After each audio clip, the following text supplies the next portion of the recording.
Okay, good morning, everyone. We're going to go ahead and get started with today's webinar.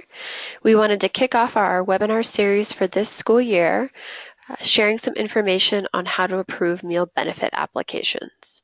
So today I'm going to start us off and give a little bit of basic information, and then I'm going to hand it off to Edward, who's going to get more in depth on how to approve meal benefit applications.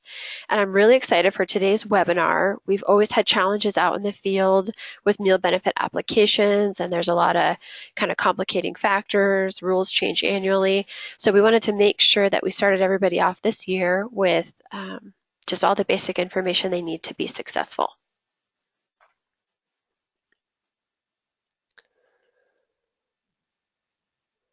So to cover briefly today's agenda, I'm going to start by giving some brief updates on changes that were made to the eligibility manual this school year. We're going to talk about the NSLP meal benefit application template options. We had a little bit of confusion with that prototype that got sent out. We just want to make sure everybody's on the same page and knows their options. Then, as I said previously, Edward's going to go ahead and go through the kind of step-by-step instructions on how to approve meal benefit applications. We'll also have some time for question and answer at the very end. And we are recording today's webinar, but we'll stop the recording before we do question and answer. So please feel free to ask anything that you've been wondering. There's no such thing as a stupid question. We want to help you be successful. You can type your questions into that question box on the question pane on your toolbar.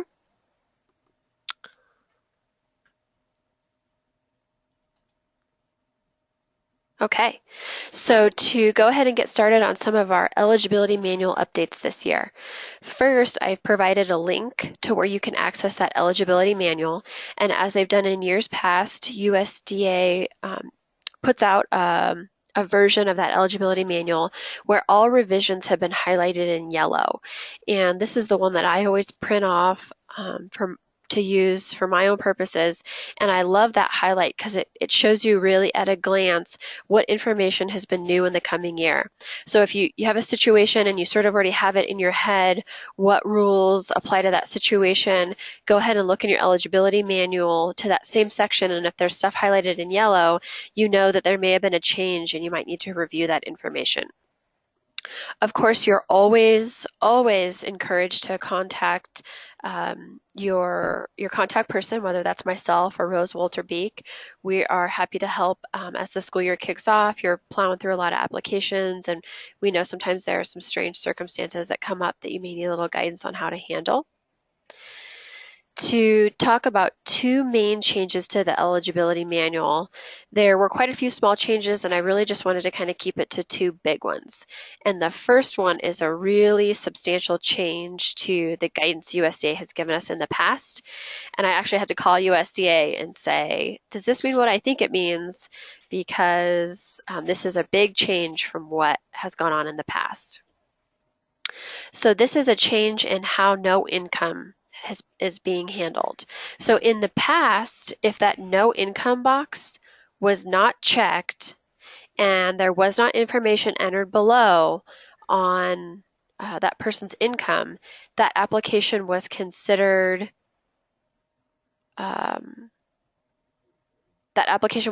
incomplete. And if we came out to do a review and there were applications that didn't have a no income box checked and that person didn't have income entered below, it was a finding, and it's been a really big issue in the past. USDA in this coming year has changed that and has said that applications where a household member has not checked the no income box and there's no income entered below, that you can consider that an indication that there is no income for that person, and you can process that application as complete. So I just want to reiterate that this is a really substantial change from guidance in the past, and that you can now approve applications where the no income box is not checked and there is not income information entered for that person in the box below. If you have any questions about this or you're still a little confused, please feel free and reach out. As I said, this is something I was scratching my head on myself. The next one is related to folks' legal status or their citizenship. So you cannot ask anyone on the application their citizenship or immigration status. It's not a requirement that they be a citizen to participate in the program, and asking may pose a barrier to participation. So we want to make sure folks understand that you cannot ask questions about their citizenship or immigration status, and that is not a requirement for participating in the program. I also put a little note on here that the income eligibility guidelines were sent out in June with memo NSLP 2015-52. We take the table that's in the Federal Register, we make it into a nice little one-page document that's a little bit easier to use. We can send that out as needed. So if you're starting up the school year and you want to make sure you have those correct eligibility guidelines, please shoot us an email. We're happy to send those out. Okay.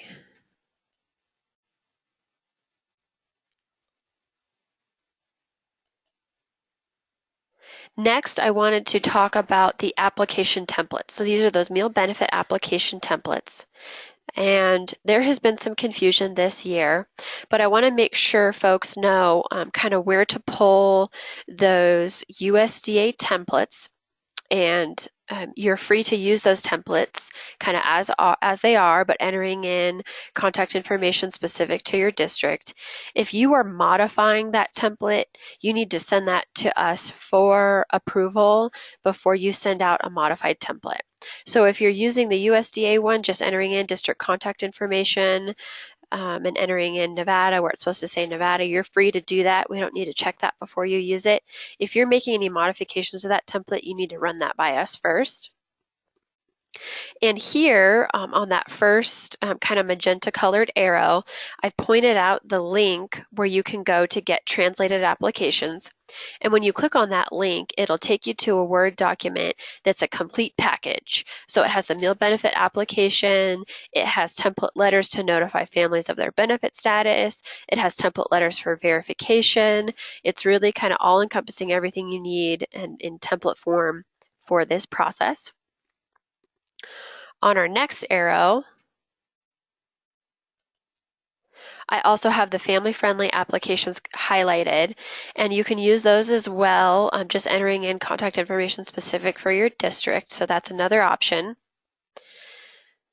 Option number 3 is that prototype household application.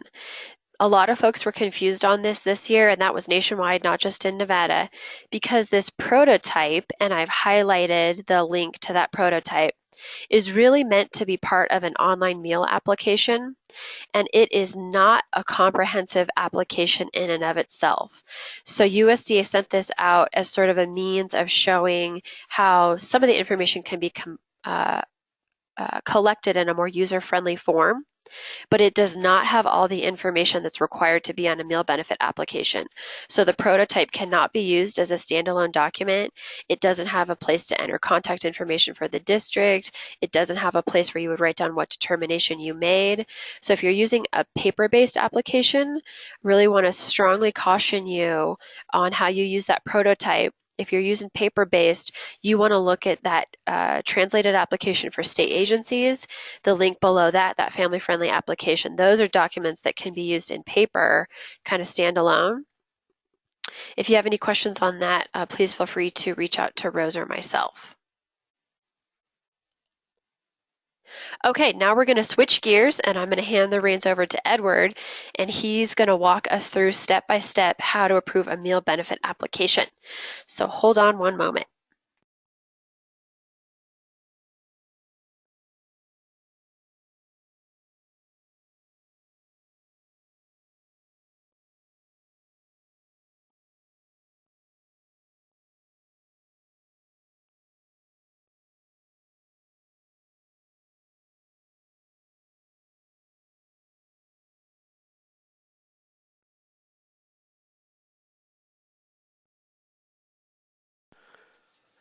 Hi, we're going to start. This is the application presentation outline. We're going to start with the carryover period, discuss part 1 of the application, which is household members, then benefits and the categorically categorical eligibility. Part 3, homeless, migrant, runaway, and other source categorical eligibility. Then household income, signature and social security number, children's ethnic and racial identities, and then reviewing the applications and special cases. The 30-day carryover. At the beginning of the school year, a child's eligibility from last year carries over for the first 30 operating days of the new year. The 30-day carryover begins on the first operating day of the new school year. Students who transferred during the summer or at the beginning of a new school year, the LEA may use the former LEA's eligibility determination from the previous school year and carry over the eligibility status until a new determination is made for up to 30 operating days. It's really important that you guys note the operating days, not just 30 days. All right, household members. Household composition. Household composition is based off of the economic unit. An economic unit is a group of related or unrelated individuals. These individuals are not living in a boarding house or an institution. These individuals share housing, significant income, and expenses.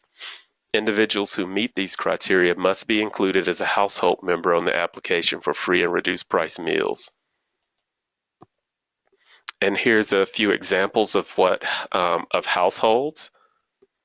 We're going to keep moving. I'm not going to go through those. Part 1.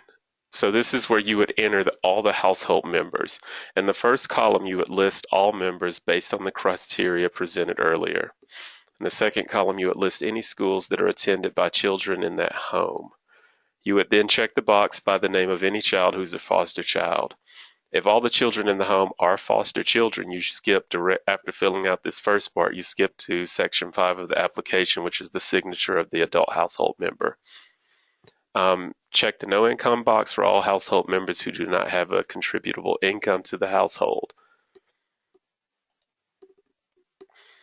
Benefits, categorical eligibility. This is where you would write the name and case number of a household member who's receiving benefits from one of the following programs, and those programs are SNAP, TANF, FDPIR. The case number or identifier listed on the application must be consistent with those used in the state. If all children are not listed on the application, you still must extend benefits to all known children in this household. The categorically eligible requirements for a completed application for this household includes the following. It will have the names of the children for whom the application is made. It will have the SNAP, TANF, FDPIR case number or program identifier for the children or for any household member listed on the application. It will have the signature of an adult household member. SNAP letters can be used to determine eligibility, but they are not considered direct certification for reporting purposes. Other source categorical eligibility, and this is the homeless, migrant, runaway, Head Start, and foster children. During this part, you mark the appropriate box indicating the child's other source categorically eligible status.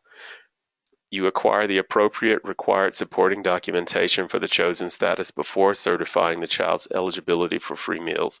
And we'll go through each type here in a second to explain what that documentation would look like. Other source categorical eligibility does not convey eligibility to other children in the household. This is one of the new changes this year, so be aware of it. It only applies to the child for whom the application is filled out for. Documentation for migrant children is a dated list with each child's name, signature of the state, regional, or local official, or the local educational liaison. Alternatively, you could also get a letter from the migrant education director, coordinator, or liaison provided by the household showing their child's status as migrant. Documentation for homeless and runaway children, the child's name or list of names of participating children, the effective dates, signature of the school district's homeless liaison or other appropriate officials, such as a director of a homeless shelter where a child may be residing. Documentation for foster children.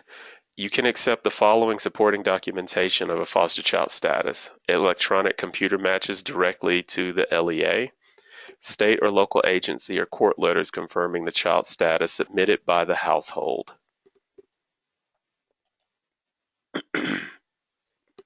A complete other source categorical eligibility application for homeless, migrant, and runaway children will have the following information. It will have the names of the children for whom the application is made, indicators of a child's categorical eligibility status, and that's the box you check in Part 3 of the application, signature of an adult household member.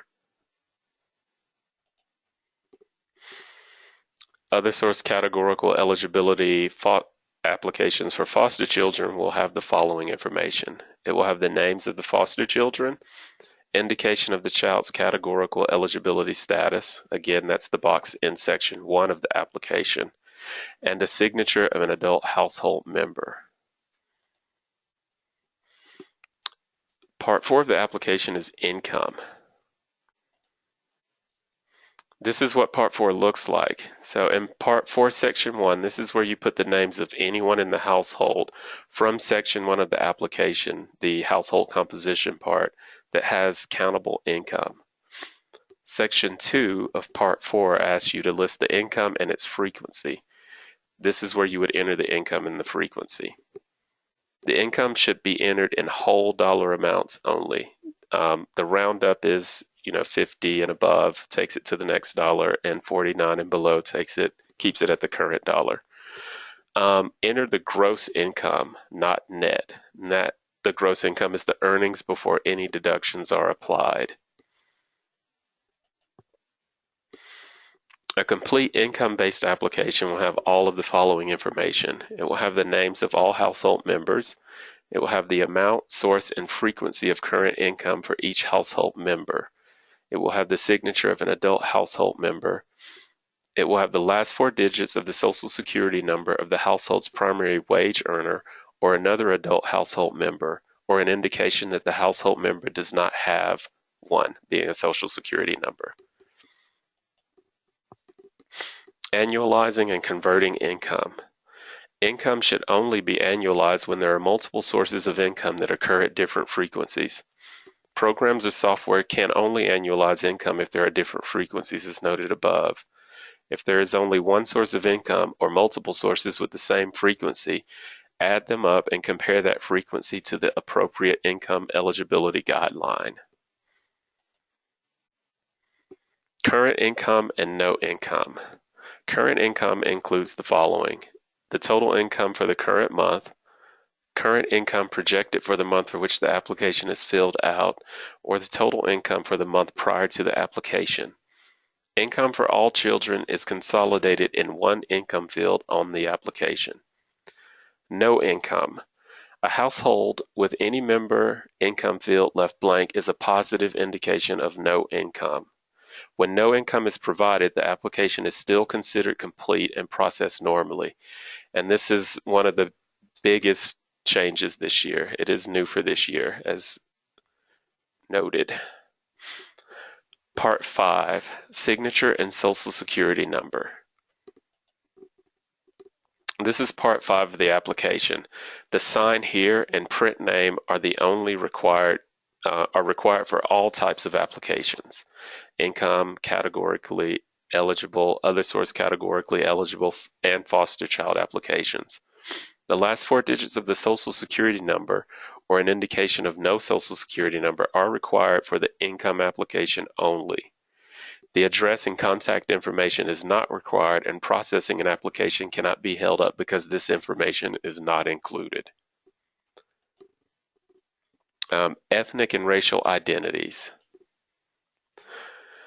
Choose the racial or ethnic designation that most closely identifies your child. This section is completely optional for the adult filling out the application.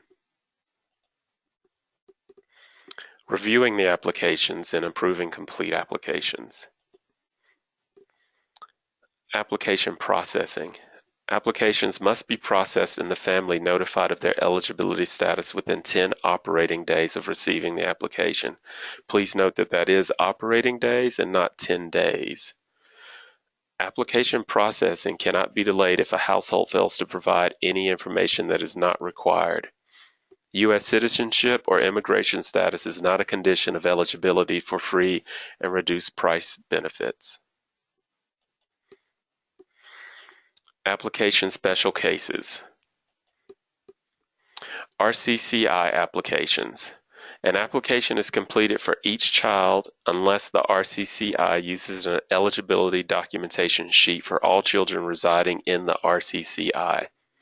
The documentation must be signed by an appropriate official and it includes the following information: the child's name, personal income received by the child's date of birth, their date of admission to the facility, their date of release, estimated date of release from the facility, the official's title, and the official's contact information. And the official is the RCCI representative that completes this document. Electronic applications. The system must include a data field for the following: a child's Head Start status, migrant status, runaway status, foster status, homeless status. Mixed household applications. Applications from mixed households include homes where children can be eligible based on income and others based on other source categorical eligibility. It has to have the following information: the name of all household members, amount and source of current income for each member, and the frequency of income. A checkbox indicating other source categorical eligibility status of a child. For a foster child, you would list any personal income. Signature of an adult household member and the last 4 digits of the Social Security number of the adult household member who signs the application, or an indication of no Social Security number. Questionable applications and information.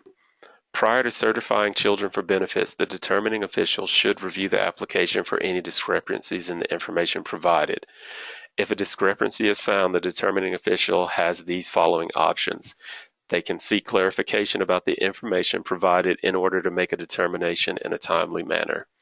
They can deny the application with an explanation that incomplete information was provided, or they can approve the application and then verify for cause.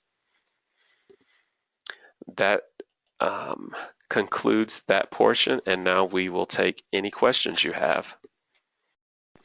We have a question from Jody Martinez, and it says, if the foster child box is marked, the Social Security number is not required, correct? That is correct. We have another question from Roseanne Boatman, and it says, will you be sending out a copy of this PowerPoint? We will be doing that. If no income is provided, how do we question it? And this is from Neely Castaneda. All right, so Edward and I are going to kind of tag team answering this question. So in reference to the question about if no income is provided, how do you question it? We want to really reiterate that this is a significant change from guidance that's been given in the past, and that you would approve that application based on face value. So if there were, for instance, a mom and a child, and there was no income provided for anyone in the household, you would approve that on face value. If you had reason to believe that that was false information, you could then verify that application for cause, and you'd want to go through the appropriate steps to do that. And the instructions on how to do a verification for cause are also in that eligibility manual. The next question is, if we have adult students 18 and over, do they fill out their own application? So in the case of an adult student, or maybe you had a child who was emancipated, they are considered a household in and of themselves, and they can complete that application based on that information. So they would fill it out for themselves if they were living alone, and sign that application as well as that adult household member. Okay, the next question is, how do parents apply online? So that would really depend on how your district had pursued that. Some districts have paid to get an online application and have a system on how they handle that. Some folks operate purely under a paper-based application system, and that's at the discretion of the district. Okay, we've got a question. If an adult household member checks a frequency box but does not provide income, do we call? So I'm assuming that means they checked a box on income frequency but didn't put in a number.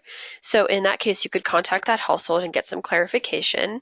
And again, you'd want to document, who did that, the date they did that, who they talked to, and what the outcome was.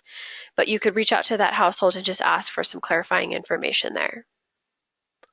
We've got a lot of questions today. So our next one is, what if you contact a parent? How are you supposed to document that on an application? So if you contact a household, we want to see some clear documentation about who contacted the household, the date they contacted them, why they contacted them, and the outcome. And what we've seen a lot of districts do is format a paper application to where there's a small notes section at the bottom of the page that would allow you to record that information. And we've seen several districts do this and have been really successful.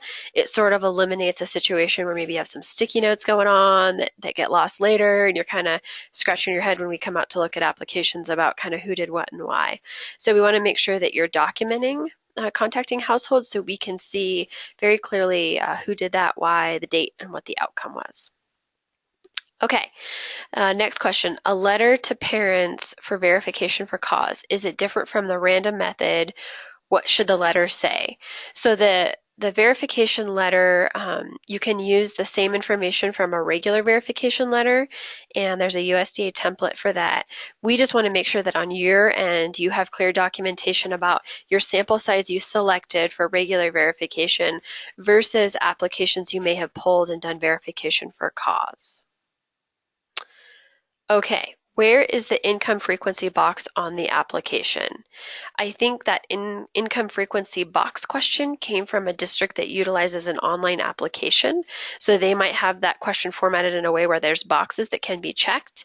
If you're using that USDA template application, they have sort of a blank that you fill in on frequency. So that's really going to depend on kind of what your district's operating under. Okay, next question. Can we link a new student, a kindergartner, to an old sibling that was qualified as homeless? So the answer to that is, if by linking you mean translate that same status, the answer is no. There's very specific guidance for the coming school year that other categorically eligible, which a homeless student would be, only relates to that student that has that homeless status. It's not like having a case number on an application where you transfer that to everybody else in the household.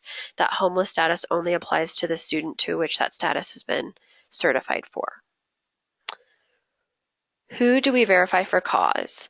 You verify for cause anytime you have reason to believe an application, that information on there is incorrect or potentially fraudulent.